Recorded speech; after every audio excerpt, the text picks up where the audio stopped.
बिस्मिल्लाहिर्रहमानिर्रहीम, अस्सलाम वालेकुम। मैं असदुल्ला ख़ान हूँ। जनरल बाजवा साहब की सेहत के हवाले से जो चीज़ें चल रही हैं उस पर तो मैं आखिर में जाके बात करता हूँ, लेकिन पहले दो तीन बहुत ही इंपॉर्टेंट चीज़ें आज जो हुई हैं अदालत के अंदर, वो आपके साथ शेयर करना ज़रूरी है। इस्लामाबाद हाई कोर्ट में क्या हुआ है, क्या ड्रामा खेला गया है, क्या पाकिस्तान तहरीक इंसाफ को अभी भी एक उम्मीद उसकी बाकी है, क्या कल के दिन से अब उम्मीदें वाबस्ता की जानी चाहिए, ये इंपॉर्टेंट चीज़ें हैं। ज़रा इस पे बात कर लेते हैं और आज भी ज़रा मैं आपके साथ शेयर कर लेता हूँ कि अदालत के अंदर हुआ क्या है। दो केसेस थे आज। डॉक्टर उज़्मा की दरख्वास्त लगी थी और डॉक्टर उज़्मा की जो दरख्वास्त है उसमें भी बड़ा हैरानकुन मूव खुद पाकिस्तान तहरीक इंसाफ के बल्कि फ़ैमिली के वकील जो भंडारी साहब हैं उन्होंने ली। और उज़ैर भंडारी साहब जो हैं वो पीटीआई के वकील नहीं हैं, बल्कि फ़ैमिली ने उनको प्राइवेटली वकील किया है। तो उन्होंने बड़ी एक हैरानकुन मूव ली, लेकिन इंपॉर्टेंट मूव थी, उसको सराहा भी गया। और दूसरी तरफ 190 मिलियन पाउंड का जो केस था उसमें जो नैब के प्रोसिक्यूटर थे उन्होंने एक नई चाल चल दी और ऐसा लगता है कि 1 साल से 1.5 साल से जो कुछ हो रहा है इस खेल में वही आज भी हुआ है, रिपीट हुआ है, कुछ नया नहीं हुआ। तो मैं आपके सामने दोनों चीज़ें रख देता हूँ। देखिए, 190 मिलियन पाउंड केस की पहले बात कर लेते हैं। सरफराज रोगर साहब जब से आए हैं, ये केस जनवरी से फिक्स होना है, लेकिन प्रॉपरली अभी तक फिक्स नहीं हुआ। अगरचे 2-3 दफ़ा बीच में फिक्स हुआ, लेकिन एक मरतबा जज नहीं थे, बेंच नहीं था। दूसरी दफ़ा ये हुआ कि नैब प्रोसिक्यूटर नहीं था, कहा गया कि जी इसमें स्पेशल प्रोसिक्यूटर अपॉइंट होना, वो नहीं हुए। फिर एक दफ़ा लगा तो कहा गया कि जो प्रोसिक्यूटर है उसने कहा कि जी मेरी तैयारी नहीं है, मुझे अभी अपॉइंट किया गया है, मुझे 4 हफ्ते का वक्त दे दें। उसके बाद ये 26 सितंबर को इसकी आखिरी हेयरिंग हुई थी। 26 सितंबर के बाद आज तक, यानी मार्च चल रहा है, और 26 सितंबर से लेकर मिड मार्च तक, अभी तक 10 तारीख तक, 11 तारीख तक इसकी समाअत ही नहीं हुई।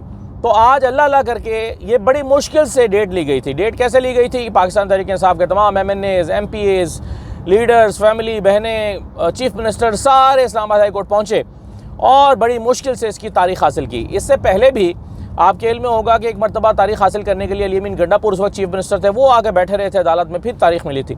यानी इस केस की तारीख हासिल करना ही एक बड़ा जान जोखों का काम है, बड़ा मुश्किल काम है।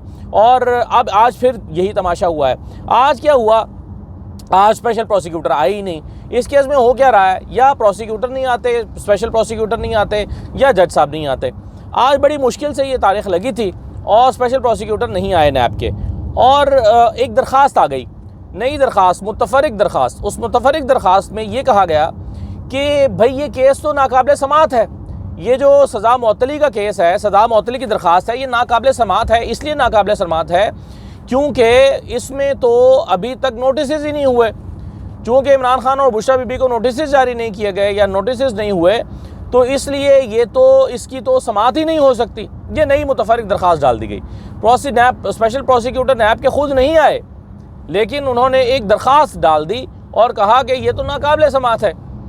और अब इस पर एतजाज़ अहसन साहब, आज जो अहम बात थी वो ये कि सलमान सफदर साहब के साथ एतजाज़ अहसन साहब आए हुए थे और एतजाज़ अहसन साहब ने बताया कि उन्होंने कई मरतबा अपने वकालतनामे पर दस्तखत कराने के लिए इमरान खान के लिए डॉक्यूमेंट भेजे हैं, लेकिन इमरान खान से दस्तखत तक नहीं करा के दिए जाते। ये एक मुल्ज़िम का या मुजरिम का या कैदी का बुनियादी हक है कि वो अपने वकील के वकालतनामे पर दस्तखत करे और अपनी मर्ज़ी का वकील मुकर्रर कर सके, वो अपनी मर्ज़ी का वकील मुकर्रर कर सके। लेकिन यहाँ पर हो क्या रहा है? यहाँ पर अपनी मर्ज़ी का वकील ही मुकर्रर नहीं किया जा रहा, करने दिया जा रहा। अभी आपने देखा कि जो 10-10 साल की सज़ाएँ हुई हैं उसमें भी ट्रायल इन एब्सेंशिया हुआ, और उसके अंदर भी ये हुआ कि जो वकील है वो स्टेट ने अपनी मर्ज़ी के मुकर्रर करके खुद ही ट्रायल चला के और ख़ुद ही सज़ाएँ भी सुना दी। यहाँ पर हो क्या रहा है? यहाँ पर हो ये रहा है कि एतजाज़ अहसन इमरान खान से अपने वकालतनामे पर दस्तखत कराना चाहते हैं, लेकिन कोई उनके दस्तखत करने ही नहीं दे रहा। तो ये बात एतजाज़ अहसन साहब ने अदालत के रूबरू रखी और सलमान सफदर साहब ने भी यही शिकायत की। उन्होंने कहा कि 4 माह से वकालतनामों पर हम दस्तखत करवाना चाह रहे हैं और 4 माह से वकालतनामों पर दस्तखत ही नहीं हो पा रहे इमरान खान के।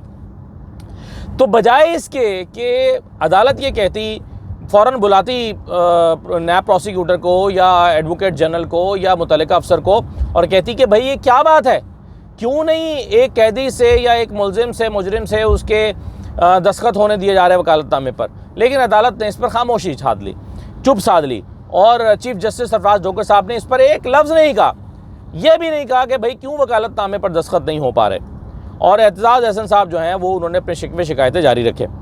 नायब के जो प्रोसिक्यूटर हैं राफ़े मकसूद, उन्होंने अदालत में खड़े होकर जब ये कहा कि सज़ा मुअत्तली की दरख्वास्त नाकाबिल समाअत है, तो उस पर बरहम भी हुए एतजाज़ अहसन साहब और सलमान सफदर साहब, लेकिन उसका हल कोई नहीं निकला। और ये बस किया अदालत ने PTI को ठंडा करने के लिए कि नायब प्रोसिक्यूटर को जुर्माना कर दिया कि वो आए क्यों नहीं। भाई उस जुर्माने से PTI को क्या लगे, PTI को तो रिलीफ चाहिए, जुर्माने से क्या क्या क्या गरज। तो अब इस सारे खेल में जो सबसे ज़्यादा तमाशा हुआ वो ये है कि बेंच अचानक उठ के चला गया और नई तारीख ही नहीं दी। अब आप सोचें कि बेंच अगर अचानक उठ के चला जाए और वकला पूछते रह जाएं कि चलिए अब कब तक के लिए मुलतवी कर रहे हैं। कल आपने देखा, परसों कल क्या हुआ, कल अरबाब ताहिर साहब की अदालत में कहा गया कि चलें कल रख लेते हैं। उन्होंने कहा नहीं कल नहीं, कल मैं बीमार हूँ। जज साहब ने कहा कि तबीयत ठीक नहीं है, परसों रख लें, तो तारीख तय हो गई परसों के लिए। तो इसी तरह से आज भी केस में जब उज़ैर भंडारी साहब ने तारीख मांगी तो अगले हफ्ते पर चला गया। यानी जजेस तारीख दे के आमतौर पर उठ के जाते हैं। यहाँ पर क्या हो रहा है कि तारीख ही नहीं देते। तारीख क्यों नहीं देते? पिछली मरतबा भी यही हुआ था, तारीख दिए बगैर उठ के चले गए और इमरान खान की फैमिली और वकला पीछे फिरते रहे, रजिस्ट्रार ऑफिस, सेक्रेटरी ऑफिस, लेकिन तारीख नहीं मिली। उसके बाद कई महीनों के बाद जाकर, यानी पिछली मरतबा जब 26 सितंबर को आखिरी हेयरिंग हुई थी उसमें भी यही हुआ था, जज साहब उठ के चले गए थे और तारीख नहीं दी थी। आज भी यही हुआ है, जज साहब चुप करके उठ के चले गए और तारीख नहीं दी। तारीख मांगते रह गए, बोलते रह गए वकला, लेकिन वो चुप करके चले गए। अब क्या होगा? अब ये पीछे फिर फिरते रहेंगे और तारीख के लिए फिर जतन करने पड़ेंगे, नए सिरे से जिद्दोजहद करनी पड़ेगी, नए सिरे से मुश्किलात का सामना करना पड़ेगा, फिर जाके महीनों में जो है वो तारीख मिलेगी। तो ये तो आज 190 मिलियन पाउंड केस में हुआ है, जहाँ पर अब पहले अर्ली हेयरिंग की दरख्वास्त डाली गई, वो सुनी गई। अर्ली हेयरिंग के लिए इसको ये हालांकि ये अर्ली हेयरिंग नहीं है, ये ऑलरेडी डिलेड हेयरिंग है। ये पिछले साल जनवरी में दरख्वास्त डाली गई थी और आज तक नहीं सुनी जा रही। तो ये अर्ली हेयरिंग तो है नहीं, ये तो डिलेड हेयरिंग है। और इसके बावजूद हम देख रहे हैं कि यहाँ पर जो है वो जो सूरत हाल है वो अर्ली हेयरिंग की दरख्वास्त सुनने के बावजूद भी अब अगली तारीख नहीं दी गई। अब फिर आप अर्ली हेयरिंग की दरख्वास्त डालेंगे, फिर से नए सिरे से मामला होगा, फिर नए सिरे से तारीख लेने के लिए जद्दोजहद और जतन करने पड़ेंगे।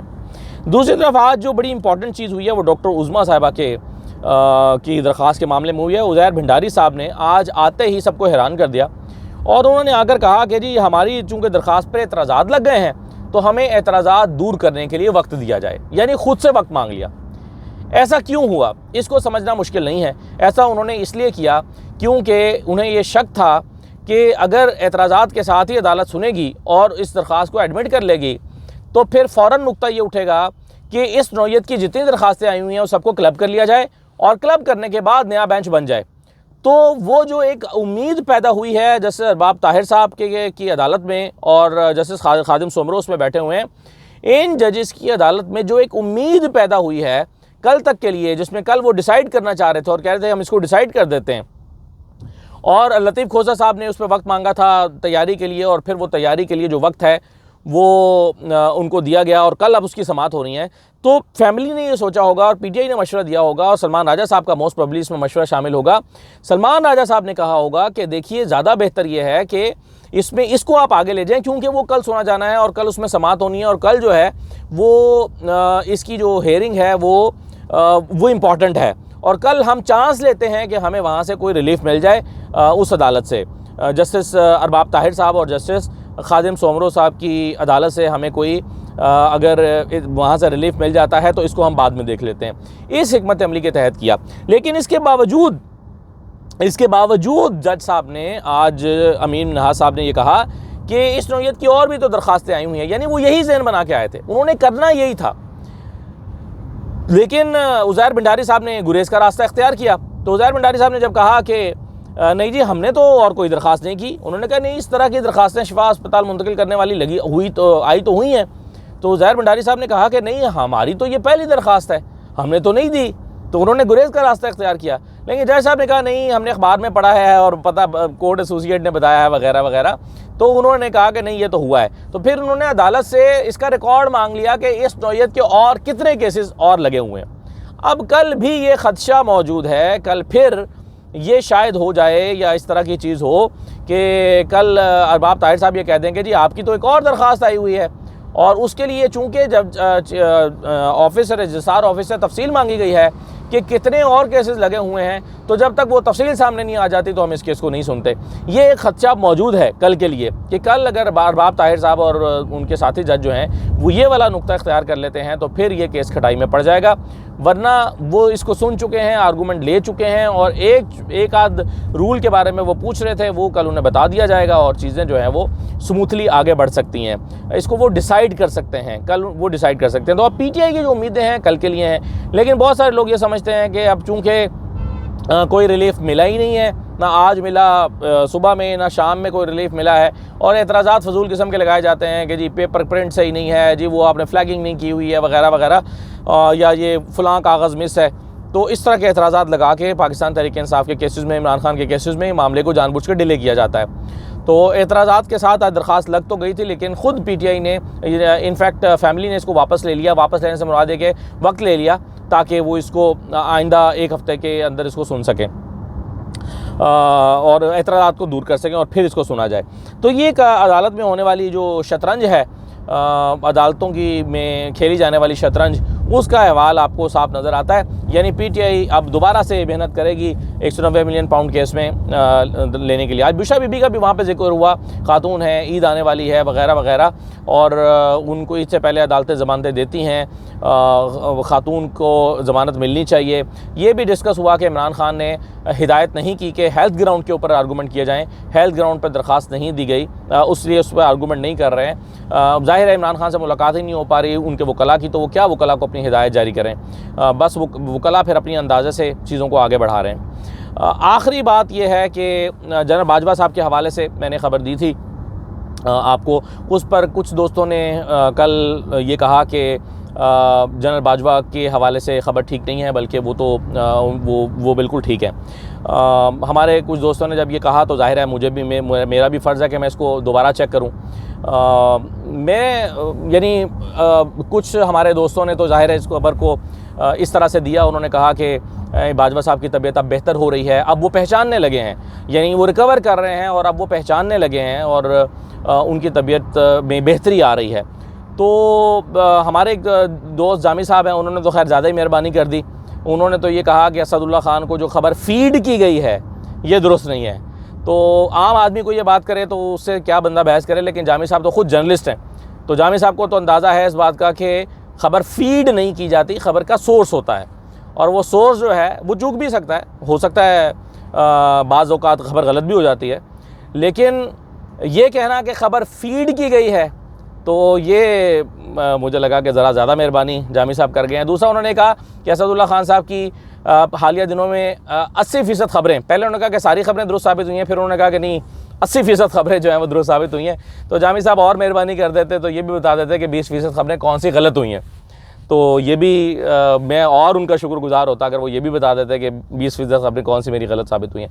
बहरहाल जनरल बाजवा साहब के हवाले से चूँकि ख़बरें मुख्तलिफ और भी चली हैं, तो मैं इस पर काफ़ी चीज़ें, मैंने आज सारा दिन भी रात भी लगा रहा हूँ, अभी भी चीज़ें कर रहा हूँ। इस खबर के बड़े हिस्से पर मैं अभी भी कायम हूँ। मैं इसकी तफसीलात आपसे शाम को शेयर करूँगा रात वाले व्लॉग में पूरी तफसील के साथ। ना पहचानने वाली बात वो भी बताऊँगा और ये भी बताऊँगा कि ब्रेन हैमरेज वाला क्या मामला है, तो और अभी मौजूदा उनकी हालत कैसी है, तो इसकी पूरी तफसीलात मैं आपके साथ अगले व्लॉग में शेयर करूंगा डिटेल से शाम को।